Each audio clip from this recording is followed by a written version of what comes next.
On this week's episode of The Fizz, we catch up on 4th of July weekend. That means talking about golf, the status of our Bettinardi putters, ice cream, hot dogs, Joey Chestnut, all the great things that come with 4th of July. After that, we move into how great the Detroit Tigers have been. The boys have been watching the quarterback series on Netflix. We talk about that. And then we go into over-under, where there are three very, very interesting topics this week.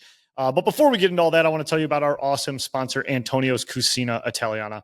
Antonio's is my favorite Italian restaurant in all of the world. I've been going there since I was a kid, and they have been doing it family style since the 60s. That's right, the 60s. They have locations in Dearborn Heights, Farmington Hills, Canton, and Livonia. And then if you want to go to their original location, Roman Village, that is located in Dearborn. So no matter what you get at Antonio's, it's going to taste great. Every time you go sit down there, you're going to get a big basket of their delicious garlic bread. I always take a ton home with me and then reheat it later. If you're not looking to do a sit-down dinner, please go there and grab a pizza for carryout, grab a calzone for carryout. Their steak and cheese calzone is the best in the world. I love it. Could eat it every day of the week. They're always having deals like their half off bottle of wine on Wednesday. It's called their Wine Down Wednesday. So they get a half off bottle of wine with a purchase of full 2 dinners.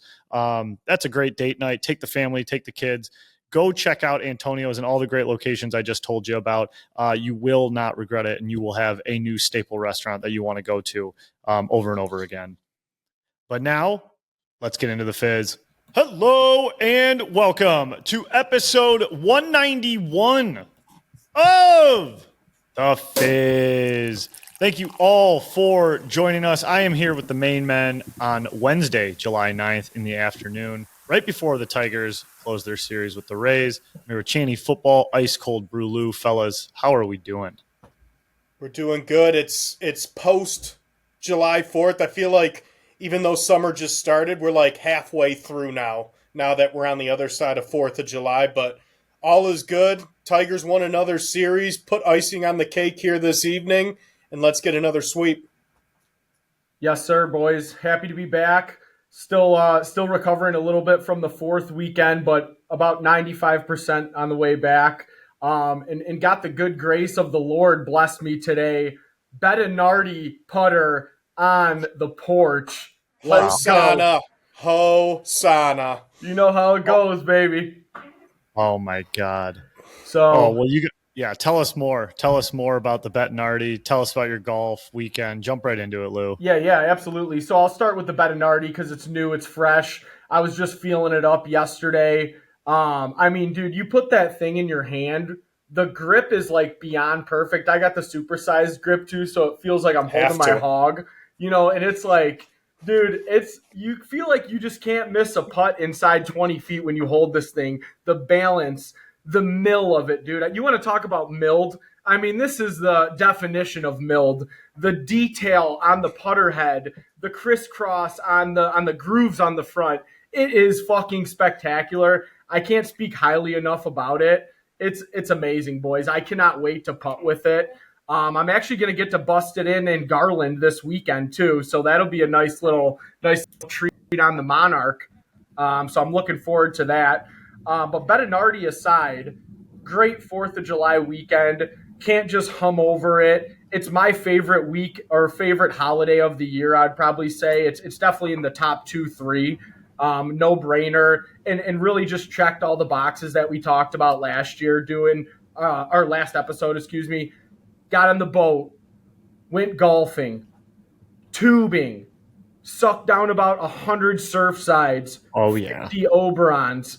I mean, Jim Beam Peach, Chandler, that's my specialty. Took that down all weekend. Down in Coldwater, Michigan, and shout out to the Baroni family down there. Been going there my whole entire life. They're like not blood cousins, but they're basically cousins because I grew up with them. Just having a good time with them, man. We played a scramble on Friday with like me and Amber, my mom and dad, and then Vito, one of the guys down there, and his girl Courtney. Dude, me and Amber shot a fucking 37 on 9. 1 over. Get out of here. Swear to God, dude. And we used 2 of her shots. I was playing unreal, but we did use a drive of hers and a par putt she made for us. Drive. So, yes, I would hacked mine out of bounds. I hope so. Yeah. We got the roll up 100-yard drive, and we made par of that hole, so it ended up working out. But it was a really good time. We one of the funny things happened. We're on 8, and it's like a par 3. If you ever played Coldwater Country Club, you know the hole. It's all water carry, about 155, 160. So Amber's like, I want to try. The women's tees is up like probably 50 yards, so you're like straight ahead. You're not no water, nothing. So she's like, I want to try to hit one over the water. If I hit one on the green over the water, you got to buy me a new purse. I'm like, all right, whatever, done. Like, she was muffing them all day. Like, she doesn't golf, so like this was a shot in the dark. And bro lines up driver from the whites, hits it about a foot from the green into the water. Like, the best drive she hit the entire day. It was probably like 140, 145 yards. Like, just missed the green, and no purse. No purse. Oh, damn. I thought you were gonna say she put it a foot from the hole. Yeah, no, I wish. But she had a great shot. She was like so beat up after that, and her game went to complete shit after the purse didn't come in, but it was pretty funny. That's pretty great. Pretty great. Love to hear it. Yeah, so no Nardi for last week's round. You got the Nardi for this round. Yeah, yesterday came in. Okay, Nardi update on my end. If we're talking Nardis, mine's coming in tomorrow. Tomorrow, scheduled delivery between like noon and 3. So if anybody's looking to lift something off my front porch, just kind of circle the area around there. But league for me starts at 5:30, so I'm not going to league until I get my hands on this Nardi. And Pizzo, you got the BB slot back, whatever that boy is, the black one. Yes, the BBL special, they actually called it. Okay, it's Brazilian, so yeah, super that's what I got. size like his hog, he said. Exactly. So yeah, I got that thing coming. But the update on my end was I got out to Western Country Club this weekend. One of my buddies took me out there, and he had the Bettinardi, big golf guy, got a lot of clubs. So he's got like 2 putters. He was like, oh, use the Bettinardi. It was the Queen Bee. So he let me use it for the round. This thing's real nice. Real nice. Not going to say it improved my golf game too much, but definitely was putting putts a lot closer than I used to. And honestly, like, anything's an upgrade from what I'm using right now. I don't know if any of you guys have heard of the TaylorMade nubbins. That's what I'm using nubs? right now. The old old nubster. Real golf club. You can look it up. The TaylorMade nubbins. It looks like it got yanked out of like the bin at Jars, or like a putt-putt golf course. And it's going for $8 on eBay right now. So if anybody's looking to scoop a TaylorMade nubbins, they're pretty cheap. Why would they don't scoop confuse that, that Frank? with the nard on. Don't Yeah, I confuse was that gonna with say, the nard on. Don't confuse it, but Frank, why would they scoop that when they can scoop the Nardi off your porch at 3:30 tomorrow? Correct. I mean, it's first come first serve, at my porch. So That's true. yeah. So I'm excited to get my hands on it as well. Chandler, what about you? What do you got this weekend? I'll start with my Nardi story, and then we'll go into it. So we had to download the shop app to track your Nardi order, is what I was told when I ordered it. Well, they said USPS is shipping it to me 5th of July. It's going to be there. Great. Go home from the pool party I'm at. Your package has arrived. No package. Oh. So, of course, I call USPS, put a claim in. 3 days later, still haven't heard from them. Talk to Lori. Everyone in our chat knows Lori. Lori's like the front-facing, like, he's the customer service guy. Like, Lori's getting bashed on Bettinardi orders if they're not there on time. So Lori gave me a little flack. He's like, it takes 10 to 15 business days. It's only day 13. I'm like, Lori's a guy? Lori's a guy? I'm in my head, Lori's a guy. Lory. Not Lori like Laurie. Lory. I'm like, okay, this is a guy. I don't know. But I got Lori as a girl, but continue. Yeah, me too. I'm gonna say it's a guy for my story. So Lori's like, yeah, no, it's only day 13, and I'm like, well, it said 10 to 15 days. Like, yeah, it's day 13. Like, where is it? He's like, it hasn't been shipped out yet. And I'm like, well, what do you mean? He's like, here's the UPS tracking label. So I'm all confused because I didn't order anything else. I got a USPS delivered message through the shop app, but they're sending via UPS. So I have no idea where my Nardi is. It's lost somewhere between here and Chicago. I don't know where it is. Maybe Wow. deep in the depths of Lake Michigan, possibly. Wow. But long and short, says it hasn't been shipped yet, not in my hands yet. And I Man. was one of the first ones to order the Nardi the Friday night that the code was released. I ordered it that day. Lou's got his Nardi. Yours is on your way, Frank.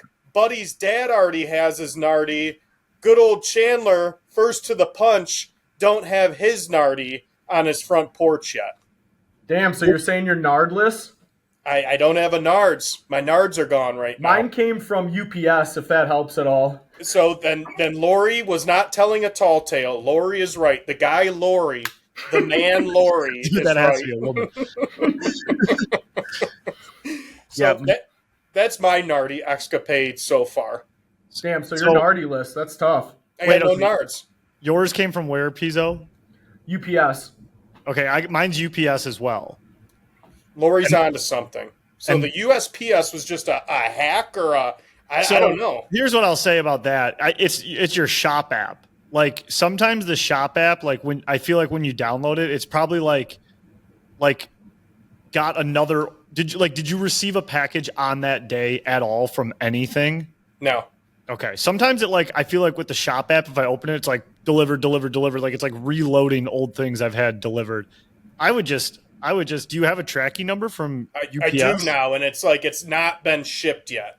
Mm. But our buddy's dad who got it, it just showed up. It wasn't like it was tracking or shipping it. Like it just showed up on the front porch. So Nardi's definitely in That's over their weird. head right 'Cause now. I mean, mine's like I got tracking updates in Gmail every time, and it was like spot on. yeah, I don't know, but it's all Lori the man's fault is what I'm thinking as far as why this is happening right now. Fucking Mine was in Hodgkins, Illinois at 1:30 in the morning today. There you go. So, it seems like the Nardis are just dropping from the sky, like the stork's dropping them down. They're just dropping from the sky, but the rest of the weekend was really good. You know what the best pool is, boys? Your friend's pool. Having a friend who's got a nice in-ground pool. I mean, Lou's got one, which is great. You just go over there, sit in his backyard, drink his beers, make him skim the pool and stuff like that. But our friends bought a house last fall, had like their first big friend pool party this past weekend. It was fucking great. Like, just sliding down the slide like a little fucking drunk kid, just having all fun, playing pool basketball. I'll tell you what, last time I played pool basketball, I was in way better shape than I am now because about 2 runs, it was 2-0, and I was sitting at the 3-point line the rest of the game because I was huffing like I had just hit a vape 10 times. Maybe I did. But it was a lot of fun. Pools are always fun, and I'm sad to say my over-under 5.5 dogs, way under. If you took the alt under, way in. Although I will say I did do a triple this weekend. 3 sausages, 3 burgers, 3 dogs was completed between Thursday night and Sunday evening. So although the 5.5 dogs didn't hit, the triple hit. But great weekend overall. 4th of July, top 5 holiday, top 5 weekend of the year. Always enjoy it. And, happy to be on the other side of it now. That's good. And I feel like, don't beat yourself too much for that under. You got 3 saucites in you, so at least you got some tubed steak the other way.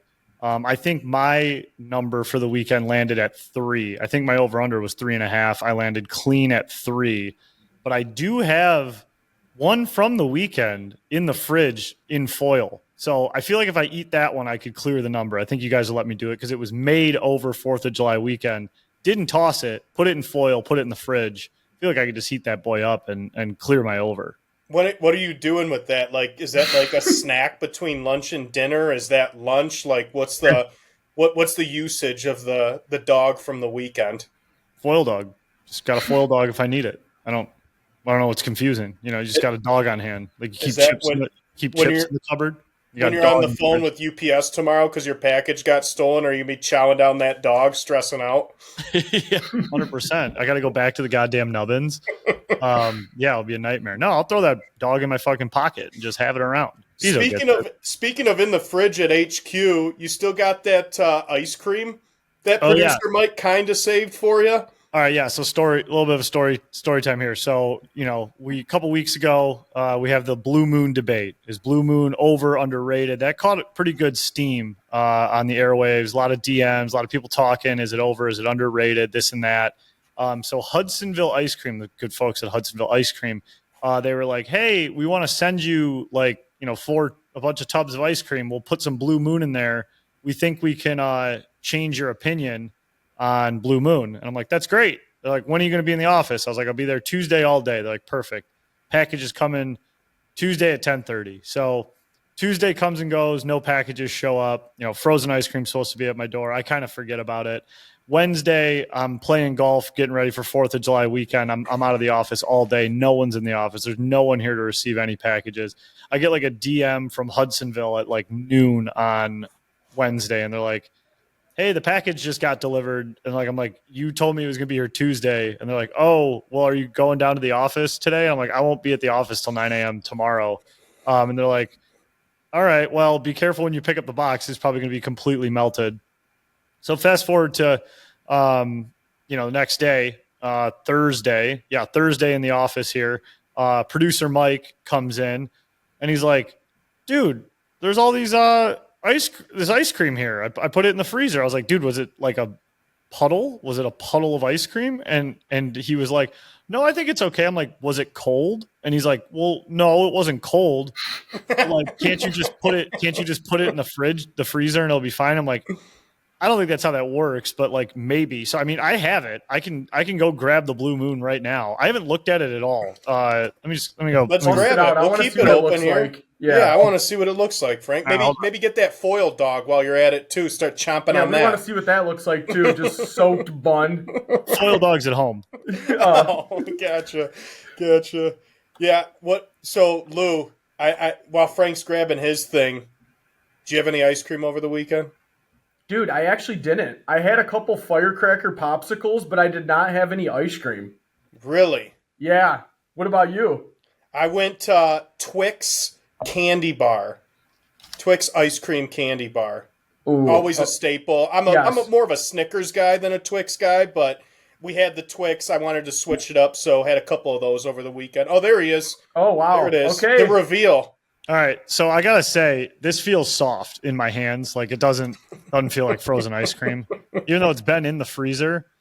Great packaging by Hudsonville. Looks real nice. Yeah, it does. I like it. Clean. Midwest original with one of a kind flavor. Let's see how this shit looks. I'm really skeptical. Hudson, they did say they would send a new batch. They told me to throw this away. They told me to throw it away. But, producer Mike. We don't waste, dude. We're gritty. We're still that. sealed. Oh, so wow, Mike still sealed. Yeah, so Mike didn't even look at this. All right. It's oozing out of the side a little bit. I mean, if I got this, I don't think I'd think it was anything weird. Yeah, that's normal. Let's try it. Dig in there. Yeah. This is good. Oh, it's soft.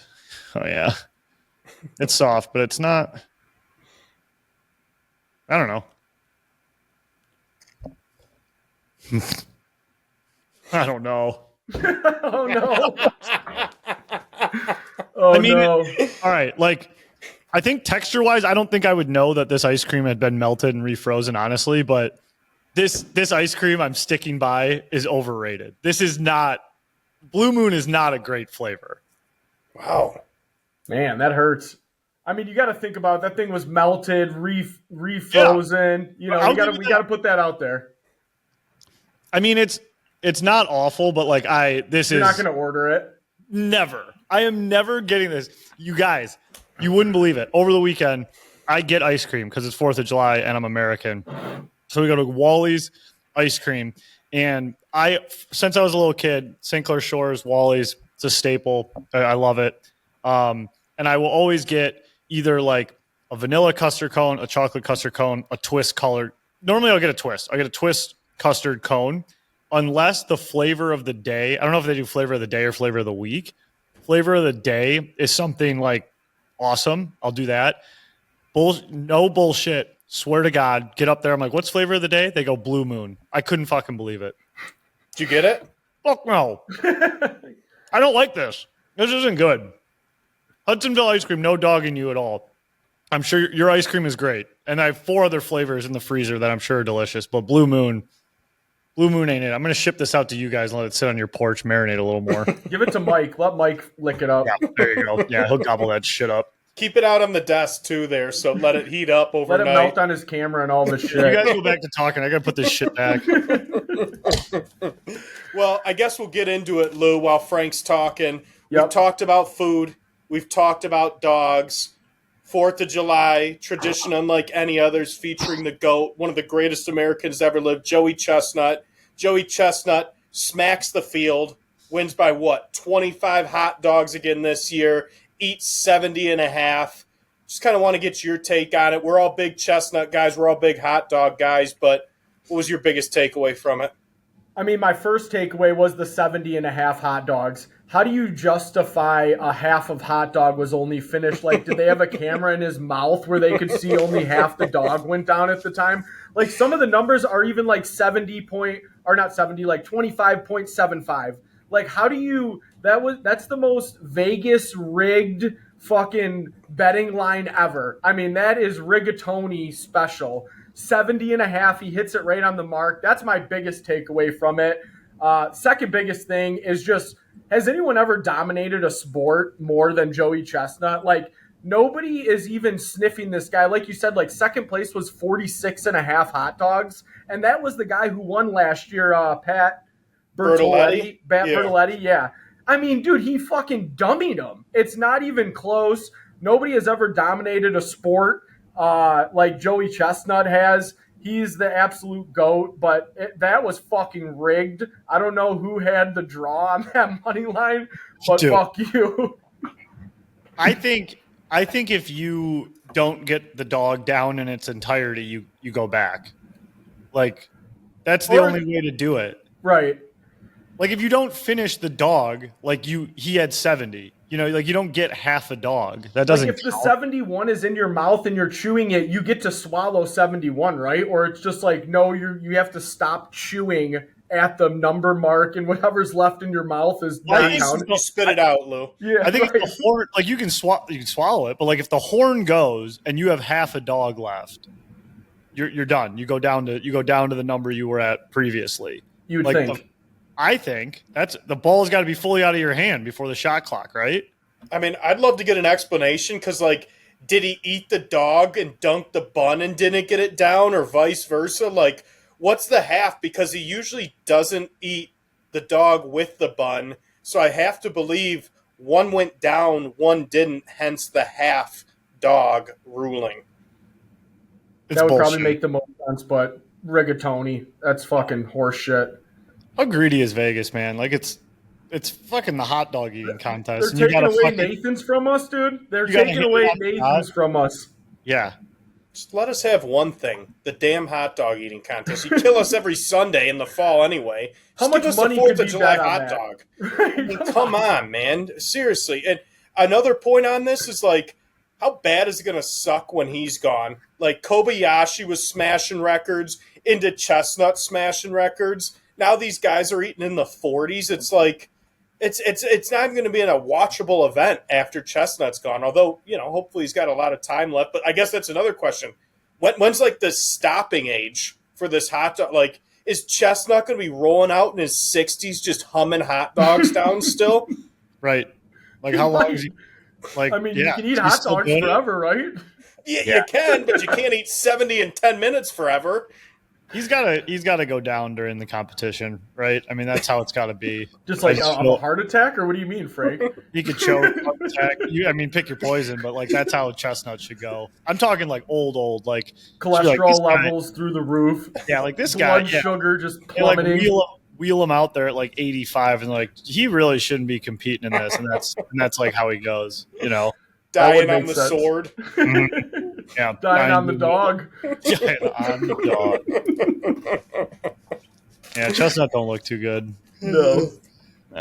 No, not at all. All right, cool. I think that's kind of the Fourth of July update, and I just want to clarify one more time. I'm going to give Hudsonville another chance. I'll give Blue Moon another chance when that ice cream is, clean and in the freezer, because there's definitely some texture issues with it sitting out for that long. It didn't feel completely correct, and it probably messes with the flavor a little bit. So, I'm still thinking Blue Moon's overrated for sure, but the jury's still out until we get some clean ice cream in here.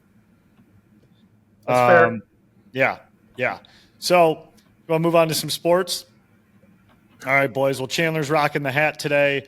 They're about to, I think they're playing at 5 today, early first pitch, wrapping up a series versus the Rays. But our Detroit Tigers remain the hottest ticket in town, the hottest team in Detroit, the hottest team in the MLB, best record, just swept the Cleveland Indians, which always feels really good. They have not lost 2 series in a row all year, which is absolutely mind-blowing.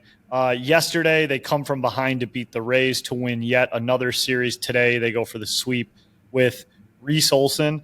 And the person I want to talk about this week is Zach McKinstry. Zach McKinstry having probably the hottest week of baseball in his entire life, just doing all of it. I keep calling him a ball player. He reminds me of an old-timey ball player. Stick him at any position, does what you got to do to win, can play the field, steals bases, gets base hits. The best base runner in the MLB right now, it seems like. He is just doing everything right, a true utility jackknife.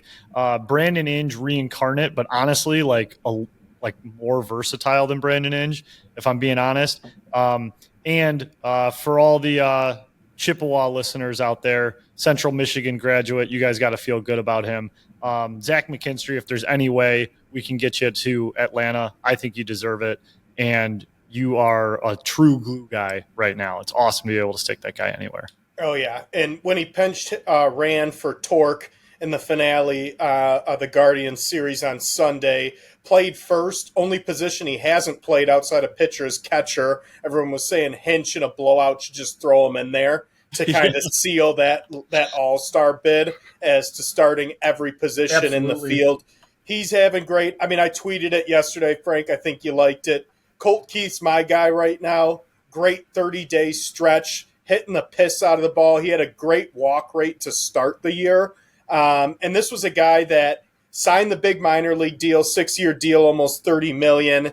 And then the Tigers signed Glaber. And then Torque got hot. And it was almost like, is there a spot for Colt Keith? What's he going to do? Like, he's creating his spot. Like, you can't keep him out of the lineup, much like McKinstry, much like Javi Baez right now. You got to find a spot for them to play on the daily because they're playing so well. But my guy's Colt Keith. He's been on an absolute tear for us, filling in at third base right now for us, filling in on off days, platooning with Glaber at second base. I mean, Colt Keith has been very good. And again, we were hot to trot on him going into the year. And then it was almost like, oh shit, he's the odd man out. And all he's done to respond to that is had a great tear these last 30-plus days. But getting a little nervous about the depth of this pitching rotation. Again, decent day from Flaherty yesterday, but I think it's apparent they have to make moves going into the playoffs. And at the same time, I mean, they just win every fucking series. Like it's unfathomable the rate at which they're winning series at. Like, they do not have a bad 3 to 4 game stretch. They may have a bad game like you will do on any 162 game season, but to not lose they lost the Tampa series a couple weeks back. Outside of that, I can't remember the last series they lost. And it just keeps compiling, and you think, oh, Rays, tough series. Oh, Mariners coming in this town, tough series. Oh, Guardian, they've had our number the last 5 years. That's going to be a tough one on the road. They just find ways to win, and they scored, 5 runs in regular innings over the weekend against the Guardians and came out 3-0 with a sweep. This team's got it. This team's special. Take it all in and know that, hey, we're going to have to get better if we want to make that deep run. But AL Central locked in, which means the playoffs are locked in. Put your sights on how do you beat teams like the Astros, the Dodgers, the Mets, et cetera, because that's who you got to stack yourself up against these last 70, 80 games of the regular season. Yeah, absolutely. And to add to the list, like, shout out to Trey Sweeney after getting sent down, comes back and has been absolutely lighting it up. I saw over the last 5 games, he has like a 350 batting average. He hit 7 out of 20 at-bats. I mean, what a resurgence for him. So that's always helpful for us. And then just to go back to Skubal and his Indian performance, I mean, has a pitcher dominated a rival team more than he has this year? The guy's 2-0 with 23 strikeouts from both games playing against the Indians, no Guardians. walks, and the Guardians. Sorry, yeah, my bad, Chandler. PCPs. And he pitched 9 innings the first game too, and then 7 the second. The guy is an absolute stud. I mean, this team is just fucking on fire, boys. That Indian series, or now you got me doing it. The Guardian series was awesome. That last game was pure magic. I mean, that's just a game you do not win 9 out of 10 times. You do not win unless you're having the season the Tigers are having. McKinstry skipping home on a pass ball. Watching that play is so insane how far they let him come down the line. He's 40 feet down the line, like before that pitch is even delivered. As soon as it gets by, comes in standing up. No one's covering the base. And then, like you said, Pizzo, Sweeney hitting that dinger was just jaw on the floor. Crazy. The team is just pure magic. And like Chandler said, what is so comforting to me, I think, is like, I do agree. We probably need some more depth. We need some other arms in the bullpen or maybe a starter, but it just doesn't seem in a series like anyone can beat us. Like, you may win 1 game, you may win 2 games, but for an extended series, we seem to just find a way to wrestle out these series wins. And God, they rock to watch. They feel like the most complete team that we've seen with the Tigers. And I even mean that with the all-star rosters that we have. Because I feel like with those all-star rosters, there were days we would just like lay eggs, or we'd have to slug our way out of something or strike a million people out. Like, this just feels like the most complete team of like players can play anywhere. And there's so much depth to the team. And so many players are like versatile in different ways. Whereas like some of those old Tiger teams, which are like awesome and high payroll and like amazing stars, were just like slugfests and power fests and like hope we can outmuscle you type deal. Well, that's the big difference, right, Frank? Like you kind of just said it, like having the guys who have already gotten paid, having the guys who, we can let it off and then turn it on when we need to. Like, that's not this team. It's cast-offs, guys who were traded for nothing, guys like Javi Baez who were supposed to be run out of town, minor leaguers who are trying to get their first big contract. I mean, that's what this team is comprised of. So you couple that with, to me, the best manager in the major leagues, AJ Hinch, who is so, every time you hear him talk, he's like, I'm worried about today in this series. Like, that's, I don't care about the 1 seed. I don't care with the best record. Like, what are we going to do today? What are we going to do to win this series? Like, to have that guy leading the charge, in addition to having such a hungry roster of mostly guys who haven't made it yet and are looking to break through, it's a perfect storm. And I agree with you 100%. They don't take a day off. There's no day off. They've got a ton of energy, and it's got to be one of the most fun teams that I've got to witness as a Tigers fan. Yeah, absolutely. And I saw a couple trade offers or a couple potential packages that I'm going to read to you guys. Let me know if you would jump on either one of these, or if you think that these are absolute dog shit for the Tigers to trade for Paul Skenes. Okay? Skenes? Old Skenes, dude. All right, you ready? So the first one, this is from Jim Bowden at The Athletic. Max Clark, Bryce Rayner, who's their number 2 prospect, the shortstop, Jaden Ham, and Owen Hall, who are both right-handed pitchers I've never heard of. No. You would not do that? No. Frank? I don't think so. I don't think there's a trade you're going to read me that like I would do, because it's going to cost a lot. And I don't think Pittsburgh's trading this guy. But I mean, for the sake of your argument, let's say that one is probably the one I'd be the closest to doing, just because it's one proven guy that could maybe get us over the hump to the World Series in this year by mortgaging non-proven assets. So fuck it, I'll say yes. Okay. I like this. I like that one I just read off a lot more than the second one, but I'll read you guys the second one as well. This is from Dave Schoenfield from ESPN. So Max Clark, Kevin McGonagall, who's a number 11 prospect shortstop, Jackson Jobe, Colt Keith, and Sawyer Gibson Long, who's a right-handed prospect. No. Fuck no. That one's for terrible. Skeens? Yes. Yeah. McGonagall's he's on the path to be the number 1 prospect by next year in the whole league, is what they're saying. So And you're Colt giving up Keith. our top 2 prospects, our former number 1 prospect, Job, and Colt Keith, who I just got done saying has had the best 30 days of his career, for a guy who's 1 outing away from not being able to pitch, who only pitches every 5th day anyway. I'm not doing it. And on top of this, like, we've seen Hinch and this rotation operate with pitching chaos. Like, fuck Skeens, just give me a pitching chaos day that will muscle our way through. Fucking give me Dietrich Enns out there. Fuck it. Let's go. We don't need anybody. We need health. That's all we need. We need Mize and Reese Olson to stay healthy, and then we've got a good top 3. Yeah, I mean, if Flaherty could find a little consistency, honestly, he played well last game. He did. He did not pitch bad last He night. had one bad home run, but then, I mean, he finished with like 7-8 Ks, and the game before he had like 9 Ks, and like not fully defending Jack Flaherty. I think he's had a subpar year, but if you look at some of his early outings, like, he has the least run support of all the starters. So just quick defense of Jack Flaherty, who I still think is working through a World Series hangover. So maybe he's just kind of getting over that hump midway of the season. Reese Olson, Chandler, that was the guy you were huge on to start the year. Got me all excited about him. Really hoping for a good outing today. We need him to kind of like, if he could figure it out, I'd feel a lot better.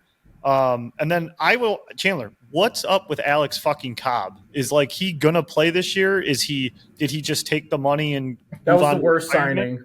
What Yeah, the fuck? I ran into him in downtown Utica after the East Side Diamond Hoppers game. That's the last time I saw him, because the guy's Shamrock just. Burger? I mean, the guy is just. It's like Maeda was a bad signing. At least the motherfucker pitched like shit. I mean, at least we knew it was a bad signing. Cobb.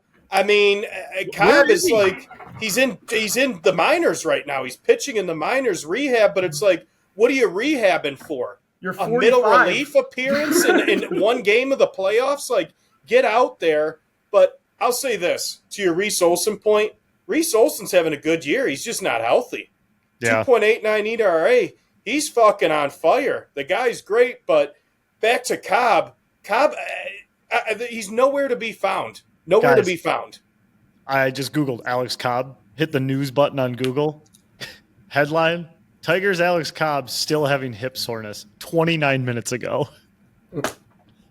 Well, yeah, he probably needs a new one, dude. He's fucking 40. Cobb has received injections in both hips, including one last week in his surgically repaired left hip. However, he's still experiencing discomfort. Yeah, I would too if I didn't feel like fucking working. Get him a walker and fucking push his ass out on the mound. Let's see a couple throws at least. No timeable return.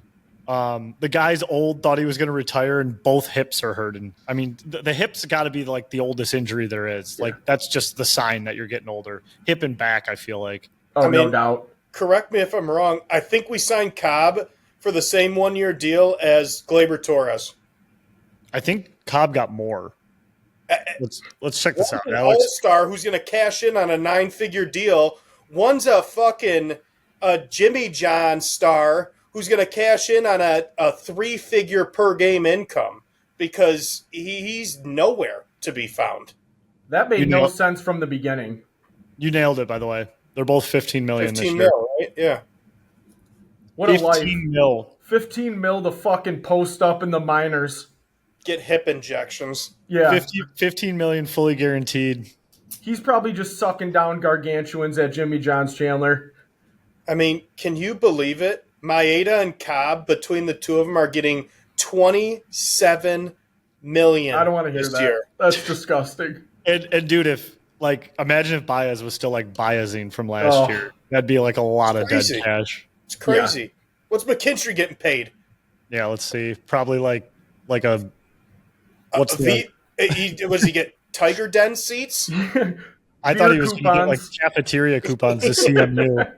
All right, McKinstry contract. I mean, he's got to be less than $1.5 million, $2 million. Very close, 1.6. Yeah. 1.6. He's 29. Grinder. Yeah, dude. Hips are still good, though. Yeah, avoided arbitration. That's how close they were. Yeah. Kool-Aid McKinstry of the New Orleans Saints signed a 4-year rookie contract for 9.1. Oh, I remember when we wanted him. Well, his name's Kool-Aid. Yeah, of course. How could you not want that guy? Speaking of Kool-Aid, nice. Anybody, you guys watch Quarterback at all? Quarterback out on Netflix, 3 quarterbacks, Joe Burrow, Jared Goff, Kirk Cousins. I don't know why I'm asking. I know you both watched episode 1 last night, as did I. Wanted to get your thoughts. Quarterback, Netflix, episode 1. I'm going to start with our guy, Jared Goff, because that's the most important topic we're going to talk about on this show.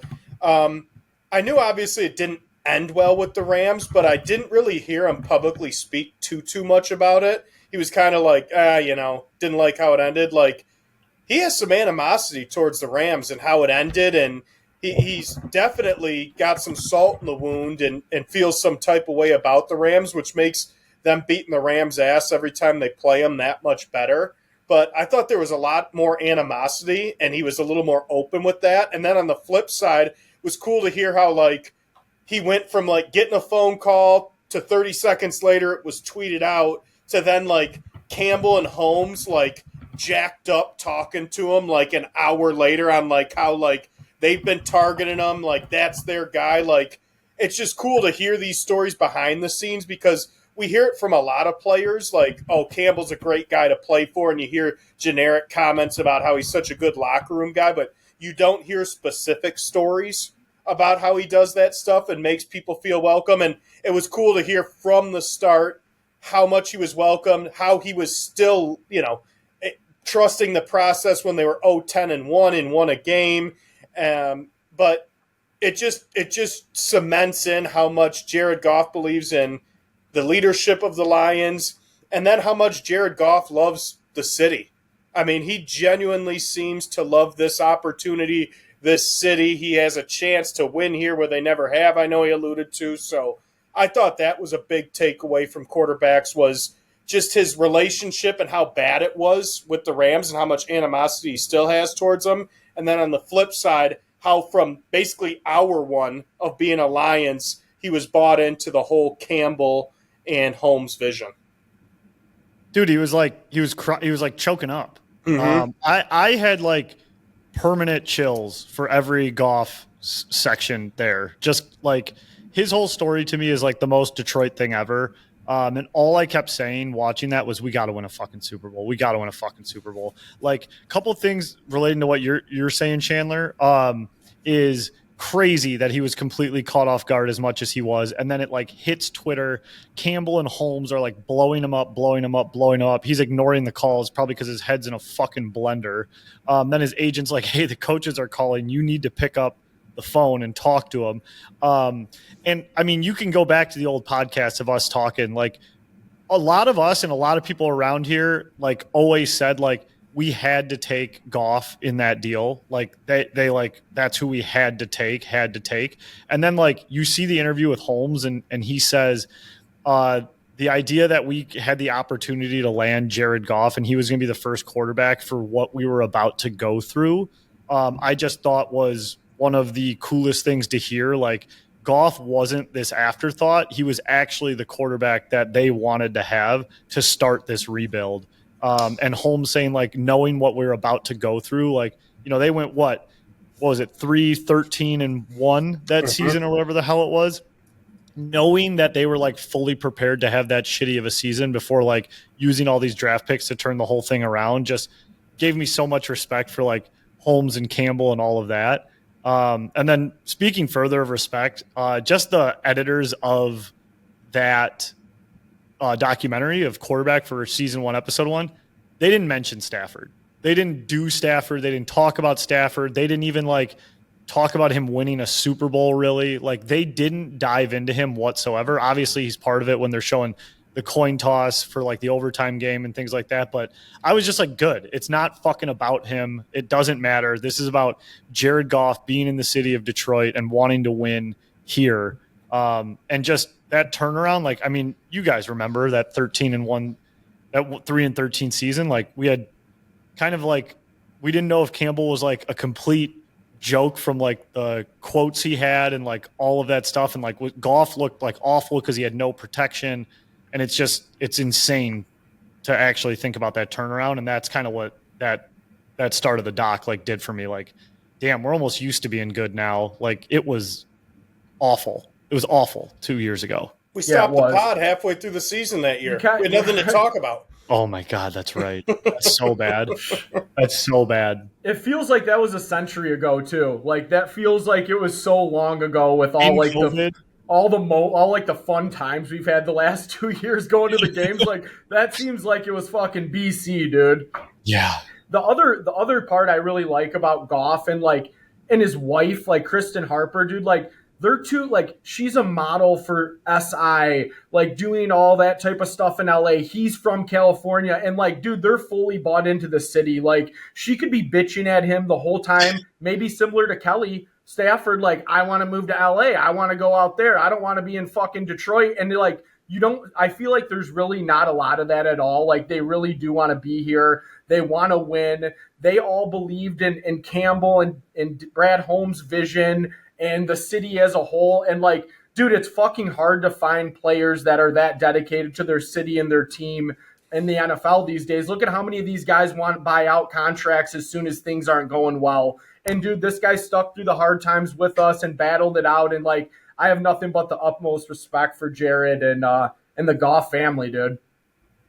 I think it's really sick to see, because Jared, like, you know, may seem like soft-spoken and like, you know, laid back. He's not like a Drew Brees type, like fire you up in the huddle, screaming and stuff. But like, it is fun to watch, like him mic'd up and like, you know, talking a little shit to players, like barking at him a little bit, like getting on the sideline, like, that's on me, I got you. Like, how about when he's sitting there with Brunell and he's like, just put it in my hands, I got it. Just put it in my hands, I got it. I feel like you don't see a lot of that with Goff. You don't see kind of like that fire that is in him because he's just kind of like a steady ship.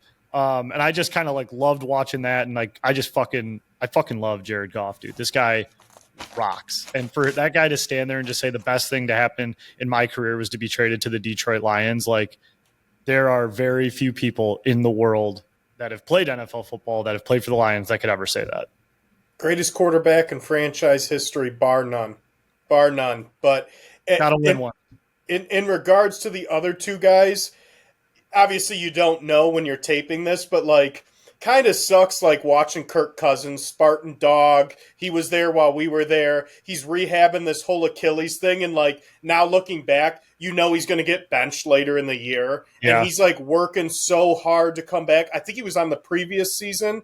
Yeah, he was quarterback. Yeah. So like, you got to get to know him, the nicest guy, like the purest guy. It seems like he has a great family. What he was doing stem cells down in the Caribbean to get back to where he was, doing all this extra work, like he, you know, scooting around all off season, could barely walk, and then you just know the end result. That 3/4 through the season, it's like, this guy's not immune. He's moving on, and is he still on the Falcons? I think he's still on the Falcons, but like, he's just a backup now, right? He's the highest paid backup in the league now going into this season. He's like fully accepted that he's Penix's like mentor, which is like pretty awesome. Kirk fucking rocks. Honestly, like, these three quarterbacks being on it is like awesome. These are like three of my favorite quarterbacks in the NFL. Also, like, kind of what you're saying, Chandler, knowing what happens throughout all three of these seasons between the Bengals, Falcons, and Lions, like, Goff is going to continually be the bright spot and the glowing portion of this documentary, because you obviously know what happens in the season. Like, Bengals fucking had the worst start ever, and then Joe like comes to life, but like, they're a mess all year. Too far behind. Yeah, Falcons are a mess. Kirk is specifically a mess, and so like, everything that is good is going to just keep funneling back to Goff in this, and I'm very excited for that. So it's sick to see behind the curtain. Joe Burrow, Joe Cool is like the swaggiest dude on earth. Yeah, killer. Drip King, There's Drip King, dude. no question how cool that guy is. I can't deny it. He's like playing the piano. It was just like cool to like the picture of like all the kids with blonde hair after he comes out with blonde hair. That guy is so cool.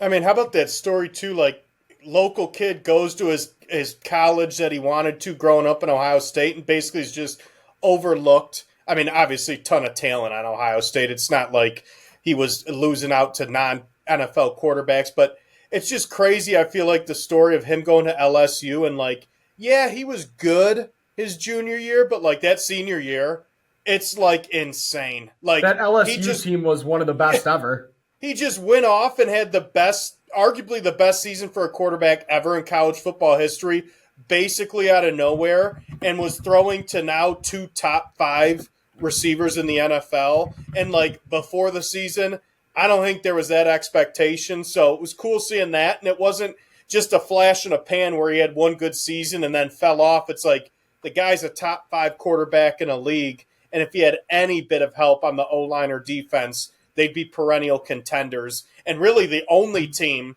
to threaten the Chiefs during this run with their dynasty. Yeah.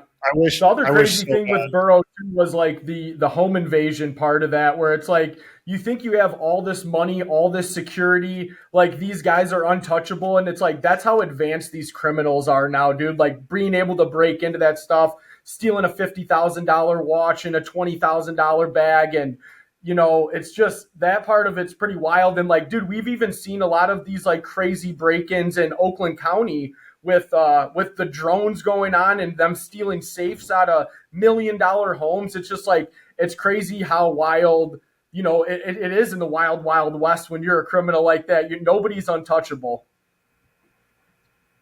Yeah, I'm excited to see that episode because that's later in the year, right? Mm-hmm. Yeah, that's later in the year, which will be good. Yeah, so I'm excited. I think it's going to be a good show. I haven't watched any of the quarterbacks before this one, so it's all new to me. Little bit of the other one, but yeah, not much. No, I'm only watching it because Jared Goff was in it. I hummed through a couple. Oh, yeah. I just love how Kirky keeps talking about great clips. He mentioned great clips like 4 times. Like, he's so funny that he's like got Kohl's and Great Clips as his sponsors. But yeah, looking forward to it. All right, boys, you want to do a little round of over-under before we get out of here? Let's do it. Do it. All right, who wants to go? Lou, I think you're the actually designated over-under. We're going to do 3 this week. So let's start with yours. All righty. So coming off holiday weekend, July 4th, a lot of boating. With boating comes an optional fun activity. Over or underrated, tubing. Ooh. I'll go first. Go ahead, Frank. Tubing is wildly underrated. It is like one of my favorite, if not my favorite, water activities to do. As a kid, absolutely loved it. You could not get me off the tube. I'm like Spider-Man on the tube. I stick to it. I can do tricks on it. It is like the one water sport, quote unquote, that I can actually hang with and have confidence in. I love tubing. Haven't done it in way too long. Bet you if I got on that tube, I'd be a goddamn pro again. Love tubing. We'll do it every chance I get. Don't care how sore or beat up you are after. In fact, it actually feels kind of good. Feels like you did something. You accomplished something. Underrated. I love tubing. Yeah, I think you hit the nail on the head there. I mean, I haven't done it in I don't even know how long. I slid down a slide into a pool for the first time in a decade the other day. So I think it's a blast from the past, but I'm not sure I would like pick it up like riding a bike. I might get launched in the first couple seconds tubing. Haven't done it in over a decade, but it's a great activity. You're on the lake. What else are you going to do when you got the boat? You want to stay busy? Tube. Underrated. Yeah, I'm with you guys. I'm definitely going underrated. I did it this weekend, which made me think about it. It was the first time I had tubed in years. I couldn't even tell you the last time. Maybe when we went on that golf trip, Chandler, and we did it on the lake out there. That might have been the last time I tubed. That had to be 7-8 years ago at this point.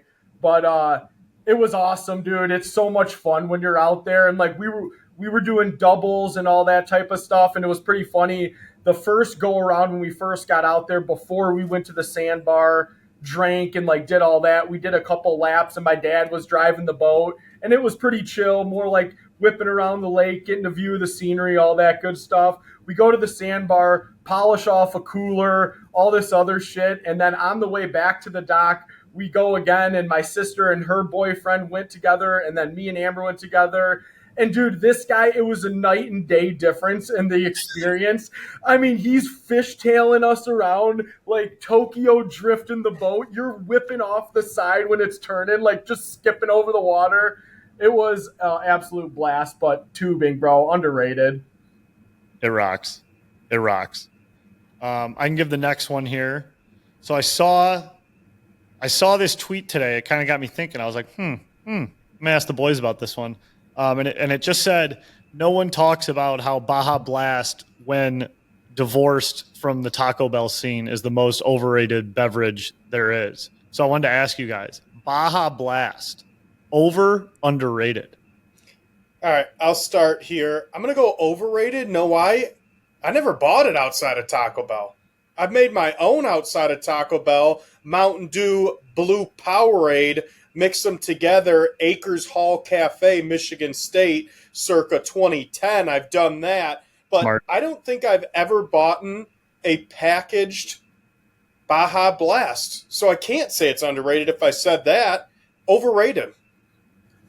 Chandler, you said it perfect. I've never considered buying Baja Blast outside of my Taco Bell order. However, every time I get Taco Bell, I get Baja Blast. No other thought of any other pop for me. But outside of that, dude, I never get it. I never really have a craving for it. So I'm going to have to go with overrated. I think we're exposing something important here. I think that tweet got the wheels turning, Baja be thy blast. I think it's overrated. I have never once considered Baja Blast outside of Taco Bell, like you guys said. If you ever saw it on the shelf when they started selling it commercially, I'm not a Taco Bell. Why would I ever get that? And then to take it even a step further, it is not a guaranteed slam dunk, the drink I'm getting at Taco Bell. Taco Bell used to have raspberry iced tea. Now they have mango iced tea. I'm getting one of those, or even a Coke. Sometimes over getting the Baja Blast. So it's overrated. 100%. 100%. All right, last over under. Teased it a little pre-show. Pedicures. Lou, pedicures. Over or underrated? Wow. I'm new to the pedicure game, I'll be honest. Didn't start doing it till about maybe 2 years ago. All thanks to Amber on her end, because this is her profession. And unbelievable. You think you're a little shy going into it when you first are going to do it. You're like, I don't know, dude. Does this make me, not as manly? Blah, blah, blah. When you're getting it done, dude, getting your foot massage, you get that sugar scrub on your skin, the calluses, the filing, and when you're done, your foot just feels like you're walking around on a pillow. Everything's shining. It's cleaned up. Your feet are usually smelly, dirty, especially with the shit that I'm doing. That's the only time I ever get to look at them and be like, man, I might pay money for these. I might buy a foot pick. Gotta go underrated.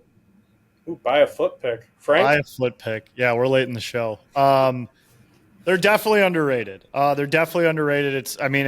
probably the story with, a lot of the guys. It's you never would consider one. It's completely candy ass. You can't do it. You're not a man if you do. And then, you're going on your honeymoon or you're going on a vacation and your wife doesn't want to look, your wife, girlfriend, significant other doesn't want to look at your nasty fucking dogs. They don't want to hear your dogs barking in the middle of the night. So you get it done and you realize that it actually fucking rocks. And you're usually sitting there and there's another guy in there. You're not alone. It's not completely alone. The only thing I feel bad for is the poor gal who's got to work on my dogs, because I only do it once a year, once every other year when we go on a big trip. So it's not something that I would do regularly. But if I'm going on a trip, especially where my feet are going to be out, we got to get it done. Underrated. Feels great. There we go. Well, two's a company, three's a crowd. P-Cure's underrated. I brought this up because, I was using my one heel to scratch my foot. I think it almost ripped through my bed sheet. And my wife's like, Chandler, it's time. It's been 4 months. I'm like, all right, you're right. Definitely right. It was a 120 grit sandpaper. I was sanding down butcher block with my heel at one point, but there's no feeling like it. Little painful at some points. They're picking at your nails and stuff and scraping out around your nail. That hurts a little, but The lady like shaved a bunion on my big toe down, shaved my heel off. It looked like a nice plate of Parmesan Romano mix on there. Jesus. It was. I mean, she basically had a welding mask on Wednesday when I got it done last week because dead skin was flying everywhere at that point in time. But there's no feeling like it. And when you get off and they're like exfoliating and you've got your feet open, like there's no feeling like it. Pedicures, guys, don't try to act tough. Pedicures are manly, underrated. And if for the fans out there that didn't know, we actually used to call Chandler Frodo Baggins at Michigan State. So if that tells you what his feet probably look like, that gives you a nice mental image from Frodo over there. I have a question for you guys. I don't think my dad has ever gotten a pedicure in his life. I know for a fact mine hasn't. He would probably shoot me in the head if I tell him. Right. I was just curious of we just had that combo and I was, thinking of your dad, Lou, knowing my dad. Like, I'm just like, God, we're such. Oh no. Millennial Central. Yeah. Candy asses. No, I don't think so. I think my dad's got like yellow toenails. Same. Yeah. They're ripping sheets every night. All right, boys, that's episode 191. Good shit. Thank you guys, everyone, for listening. We appreciate it. Good luck on all your bets this weekend, and we will see you next week. Have a great weekend, everybody. Peace. See you.